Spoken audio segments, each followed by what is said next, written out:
Hello, কী অবস্থা সবার? আশা করি সবাই ভালো আছেন। তো করোনার জন্য বাসা থেকে কম বের হন, খুব প্রয়োজন ছাড়া বাসা থেকে বের হওয়ার দরকার নেই।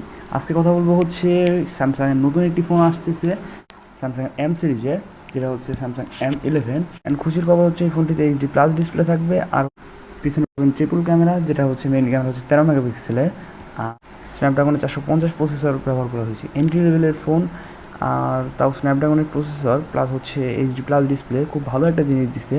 সাথে 5000 mAh ব্যাটারি, আর হচ্ছে 15 ওয়াটের ফাস্ট চার্জার। এখন ফাস্ট চার্জার বললে এটাকে ফাস্ট চার্জার নাও বলা যেতে পারে, বাট 15 ওয়াট। আর এই তো মূলত হচ্ছে স্পেসিফিকেশন। বাংলাদেশে ফোনটি ঢুকলে প্রায় 11 থেকে 12 হাজার টাকার মধ্যে পেয়ে যাবেন।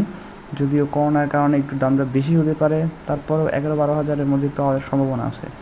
সো বাজেট যার কম, 10 থেকে 12 হাজারের মধ্যে ফোনটি দেখতে পারেন, খুব তাড়াতাড়ি আসবে ফোনটি। তো দেখে রাখতে পারেন। সো নেক্সট ভিডিওতে খুব তাড়াতাড়ি দেখা হচ্ছে, প্লিজ চ্যানেল সাবস্ক্রাইব করে রাখেন। খুব তাড়াতাড়ি আসতেছে নতুন video. Tata, bye bye. This is Pallab Sarkar signing out.